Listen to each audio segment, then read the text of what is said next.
Hi aspirants, ఈరోజు topic వచ్చేసి previous papers అనాలిసిస్లో భాగంగా రీసెంట్గా జరిగిన టెట్ పేపర్స్ అనేవి అనాలిసిస్ చేసుకుంటూ వెళ్దాము. ఎందుకు ఇప్పటి నుండే స్టార్ట్ చేస్తున్నాను అంటే నెక్స్ట్ కంపల్సరీ అక్టోబర్లో మళ్ళీ టెట్ నోటిఫికేషన్ వస్తుందండి.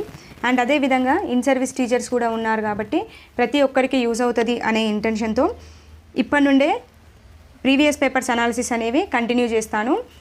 మిగిలిన ఆల్ సబ్జెక్ట్స్ ఎలాగో పెడుతూనే ఉంటాను, మధ్య మధ్యలో ఈ ప్రీవియస్ పేపర్స్ అనాలిసిస్ కూడా పెడుతూ వెళ్తాను. ఎందుకంటే నెక్స్ట్ ఎగ్జామ్ వచ్చేసరికి అన్నీ కవర్ చేద్దాము అనే ఇంటెన్షన్తో. ఇదివరకు టెట్ జరిగినప్పుడు జనవరిలో జరిగిన టెట్ పేపర్స్ అనేవి అనాలిసిస్ చేశాను. బట్ ఏమైంది అంటే కంప్లీట్గా అన్ని పేపర్స్ అనాలిసిస్ చేయలేకపోయాను, ఎందుకంటే ఎగ్జామ్ అనేది దగ్గరకు వచ్చింది కాబట్టి. సో ఈసారి అలా జరగకూడదు అనే ఇంటెన్షన్తో ప్రతి పేపర్ అనాలిసిస్ అనేది కంప్లీట్గా అయిపోవాలి కాబట్టి ఇప్పటి నుండే మొన్న జూన్లో జరిగిన టెట్ పేపర్స్ అనేవి అనాలిసిస్ చేసి పెడతాను. పేపర్ 1, పేపర్ 2 రెండు పేపర్స్ కూడా కంప్లీట్గా అనాలిసిస్ చేసేసుకుందాము. సో ఈ పేపర్ వచ్చేసి 16th జూన్లో జరిగిన పేపర్ అండి. సో అందులో తెలుగు మెథడాలజీలో మనకు ఒక 6 బిట్స్ వస్తాయి కదా. సో ఆ బిట్స్ అనేవి ఏ విధంగా వచ్చాయి అనేది కంప్లీట్ ఇన్ఫర్మేషన్ ఇస్తాను. సో కంపల్సరీగా వీడియోని యూజ్ చేసుకోండి. వీడియోలోకి వెళ్ళే ముందు తప్పకుండా ప్రతి ఒక్కరు లైక్ చేయండి అండ్ కుదిరితే హై పాయింట్స్ కూడా డెఫినెట్గా ఇవ్వడానికి ట్రై చేయండి. ఓకే, చూడండి ఫస్ట్ ఏం వచ్చింది బిట్ అంటే పిల్లల భాగస్వామ్యం ప్రతిస్పందనలు, రాత అంశాలు, ప్రాజెక్టు పనులు, లఘు పరీక్ష నిర్వహిస్తే ఆ మూల్యాంకనం ఏంటి అని అడిగాడు. అంటే ఈ మూల్యాంకన సాధనాలు అనేవి దేని కిందికి వస్తాయి అని అడిగాడు. ఓకే, నిర్మాణాత్మక ఫార్మేటివ్ ఎవాల్యూషనా, లేదంటే సంకలన మూల్యాంకనం సమ్మేటివ్ ఎవాల్యూషనా, లేదంటే ప్రాగుక్తికన, లేదంటే ప్రయోజితన అని చెప్పేసి ఇచ్చాడు.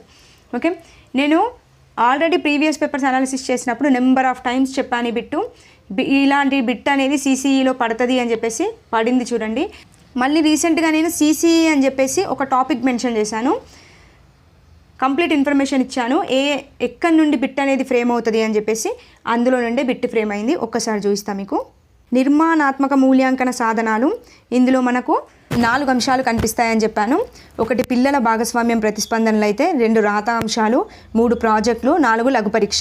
ఓకే, ఈ విధంగా ఒక బిట్ ఫ్రేమ్ అవ్వచ్చు అని చెప్పాను. అదేవిధంగా వీటికి కేటాయించిన మార్కుల పైన బిట్ ఫ్రేమ్ అవ్వచ్చు, లేదంటే శాతం పైన భారత్వ శాతం పైన బిట్టు పడవచ్చు, లేదంటే ఆధారాల పైన పడవచ్చు. ఆధారాలు అనేవి మెయిన్గా డిఎస్సిలో ఫోకస్ చేయడానికి ఛాయిస్ ఉంటుంది. సో నేను ఆల్రెడీ క్లారిటీగా ఎక్స్ప్లెనేషన్ ఇచ్చాను, అక్కడ నుండే బిట్ ఫ్రేమ్ అయింది చూడండి. ఈ క్లాస్ ఒక్కటి సిసిఈ జస్ట్ నా వీడియో చూసుకొని వెళ్ళండి, డెఫినెట్గా 1 మార్క్ తెలుగు మెథడాలజీలో వస్తుంది, 1 మార్క్ ఈవీఎస్లో వస్తుంది. చూడండి ఏ సాధనాలండి ఇవన్నీ, నిర్మాణాత్మక మూల్యాంకన సాధనాలు అంటే ఫార్మేటివ్ ఎవాల్యూషన్లో ఇవి కనిపిస్తాయి. ఓకే, పిల్లల భాగస్వామ్యం ప్రతిస్పందనలు, రాత అంశాలు, ప్రాజెక్టు పనులు, లఘు పరీక్ష అనేది నిర్మాణాత్మక మూల్యాంకనంలో కనిపిస్తాయి. ఇది ఓకే, అండ్ ఇదంతా కూడా ఎక్స్ప్లెనేషన్ ఇచ్చాను. నిర్మాణాత్మక మూల్యాంకనం అంటే ఏంటి అంటే బోధన జరుగుతూ ఉన్న సమయంలో చేసే మూల్యాంకనమే నిర్మాణాత్మక మూల్యాంకనం అని చెప్పాను. సంకలన మూల్యాంకనం అంటే ఏంది, ఒక పాఠం పూర్తయిన తర్వాత, లేదంటే ఒక కోర్సు పూర్తయిన తర్వాత, లేదంటే ఒక తరగతి పూర్తయిన తర్వాత నిర్వహించే మూల్యాంకనం సంకలన మూల్యాంకనం అని చెప్పాను. ప్రాగుక్తిక అంటే ఏంటి అంటే ప్రజెంట్ ఉన్న సిచ్యువేషన్ని ఆధారంగా చేసుకొని ఫ్యూచర్ని ఊహించి చెప్తే అది ప్రాగుక్తిక మూల్యాంకనం, ప్రాయోజిత అయితే కాదు. ఓకే, ఈ ఇన్ఫర్మేషన్ మొత్తం నా క్లాస్లో ఇచ్చాను, చూసుకోండి. నెక్స్ట్ బిట్ చూడండి, ప్రాథమిక స్థాయి విద్యార్థులలో పదజాలం పెంపొందించడానికి ఉపకరించే వనరు. ఓకే, జస్ట్ దీన్ని జనరల్గా థింక్ చేసి పెట్టొచ్చు, వీటన్నింటిపైన అవగాహన ఉంటే ఓకే, లేకపోతే జనరల్గా థింక్ చేసి పెట్టొచ్చు. ప్రాథమిక స్థాయి విద్యార్థులలో అంటే ప్రైమరీ లెవెల్ స్టూడెంట్ అనుకోండి. సో వారిలో పదజాలాన్ని పెంపొందించాలి. ఓకే, పదజాలం పెంపొందించడానికి దేన్ని ఉపయోగిస్తాం చూడండి, విజ్ఞాన కోశం అంట. విజ్ఞాన కోశం అంటేనే జనరల్గా థింక్ చేస్తే అది ప్రాథమిక స్థాయి విద్యార్థులకు యూజ్ చేస్తామా, లేదు కదండి, హయ్యర్ ఎడ్యుకేషన్లో యూజ్ చేస్తాం. సో ఇది కాదు. నెక్స్ట్ పరామర్శ గ్రంథం అంట. పరామర్శ గ్రంథం అంటే రిఫరెన్స్ బుక్స్. ఈ రిఫరెన్స్ బుక్స్ని యూజ్ చేసుకుంటూ పదజాలాన్ని చిన్నపిల్లల్లో పెంపొందించవచ్చా అండి చెప్పండి.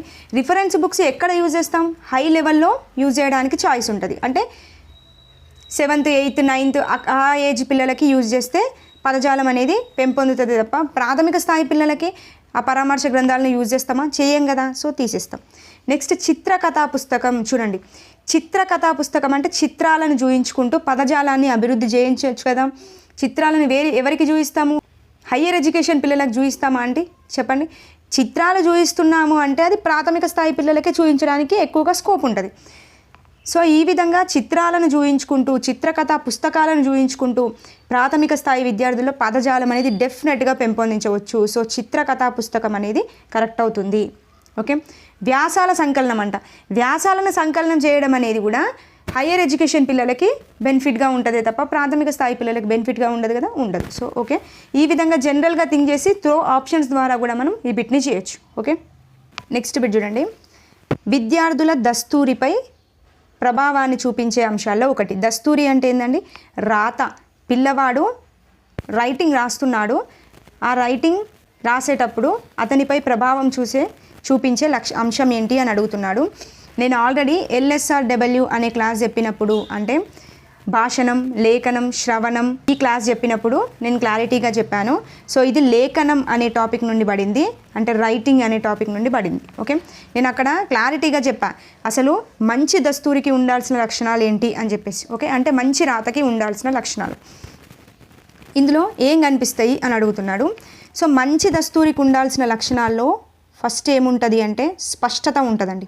ఓకే, రాసే అక్షరానికి అక్షరానికి మధ్య, పదానికి పదానికి మధ్య కంపల్సరీగా దూరాన్ని మెయింటైన్ చేస్తూ రాయాలి. స్పష్టత అనేది మంచి దస్తూరికి ఉండాల్సిన లక్షణం. నెక్స్ట్ వచ్చేసి సమత అని ఉంటుంది. సమత అంటే ఏంటంటే అక్షరాల పరిమాణం అనేది ఒకే విధంగా రాయాలి, దాన్ని సమత అంటారు.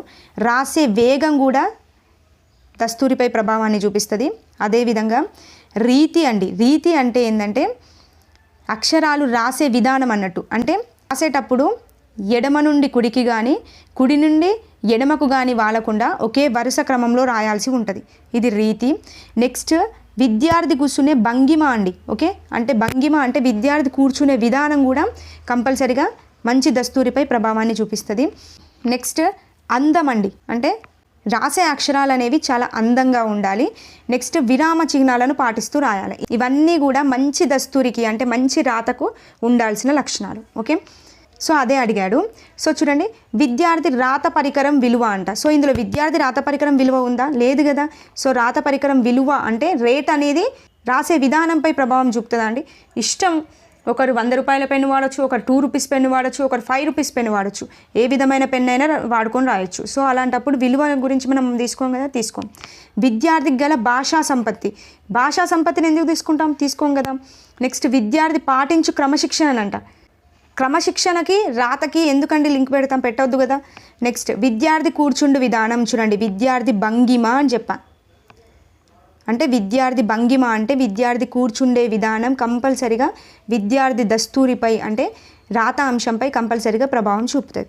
ఓకే, అంటే విద్యార్థి ఏ విధంగా కూర్చోవాలి అంటే వెన్నుముకను వంచకుండా నిటారుగా కూర్చొని కుడి చేయి భుజం ఉంటుంది కదా, సో ఆ కుడి చేయి భుజం రాసే వరుసకు లంబంగా ఉండేట్టుగా చూసుకోవాలండి. అండ్ అదేవిధంగా పెన్ను ఏ విధంగా పట్టాలి? కూర్చొని పెన్ను రాసేటప్పుడు థంబ్ ఫింగర్ కావచ్చు, ఇండెక్స్ ఫింగర్ కావచ్చు, ఈ 2 ఫింగర్స్ని ఒకే దగ్గర జాయిన్ చేసి పెన్ను పట్టాల్సి ఉంటుంది. ఓకే, ఇది విద్యార్థి కూర్చుండే విధానం కంపల్సరిగా దస్తూరి పైన ప్రభావాన్ని చూపిస్తుంది. సో మనం 4th వన్ అనేది కరెక్ట్గా తీసుకుంటాం. ఓకే, ఇది మొత్తం కాన్సెప్టే అండి, చూసుకోండి. ఈ కాన్సెప్ట్ నుండే బిట్ అనేది ఫ్రేమ్ అయింది. ఈ బిట్కి ఆన్సర్ చేయండి. నా క్లాస్ విన్న వాళ్ళైతే ఈ బిట్ కంపల్సరీగా కరెక్టే పెట్టొచ్చుంటారు, ఎందుకంటే టోటల్గా షార్ట్కట్ పాయింట్స్ చెప్పాను. చూడండి, విభిన్న భాషణ అలవాట్లతో కూడిన సంక్లిష్ట వ్యవస్థ భాష, అంటే ఫస్ట్ చాప్టరు నా ఛానల్లో కూడా పెట్టాను. భాషా నిర్వచనాలు అన్ని షార్ట్కట్ పాయింట్స్ చెప్పాను, అదొక్క వీడియో చూసుకోండి. సో విభిన్న భాషణ అలవాట్లతో కూడిన సంక్లిష్ట వ్యవస్థ, నేనేమని చెప్పా? సంక్లిష్ట వ్యవస్థ, సంక్లిష్ట వ్యవస్థ.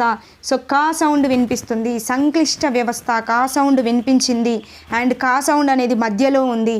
సో ఇది చెప్పిన వారి నేమ్ కూడా కాతోనే ఉంటుంది, అంటే మిడిల్లో కా అనే వర్డ్ ఉంటుంది. సో హాకేట్. చూడండి, సంక్లిష్ట వ్యవస్థ, హాకేట్, సంక్లిష్ట వ్యవస్థ, హాకేట్ అని చెప్పా. సో హాకేట్ అనేది మనం కరెక్ట్గా తీసుకుంటాం. ఓకే, షార్ట్కట్ పాయింట్స్ అన్నీ చెప్పా, చూసుకోండి. స్టడ్ వర్డ్ కాదు, స్టడ్ వర్డ్ అంటే ఏమని చెప్పా? స్టర్ట్ వర్ట్, స్టర్ట్ వర్ట్ అంటే 2 వినిపిస్తున్నాయి. సో మనకు ఆన్సర్లో కూడా 2 వినిపించాలి. అంటే ఏమని చెప్పా?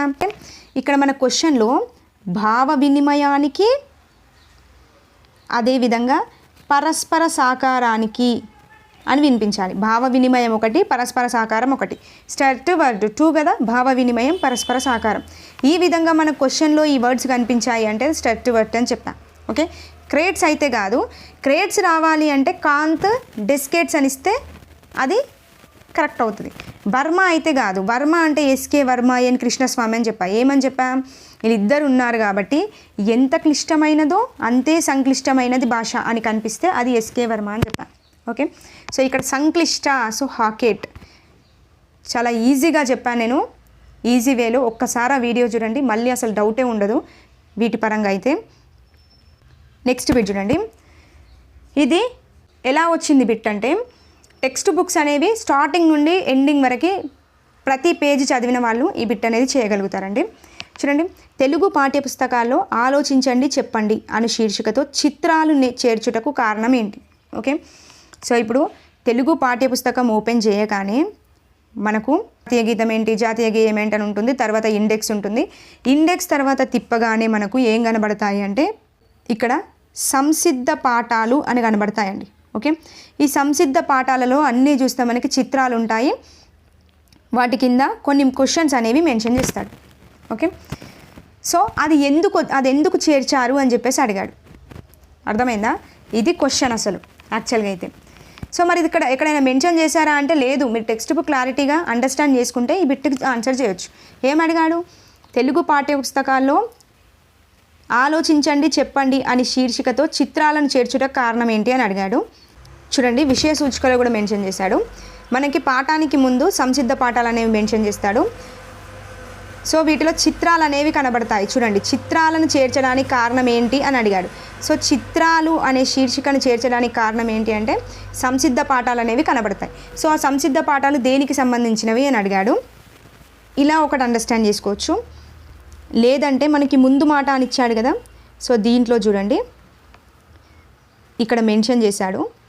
ప్రతి పాఠానికి ముందు పిల్లల చేత మాట్లాడించడం చర్చించడం అంటే ఆలోచించండి చర్చించండి.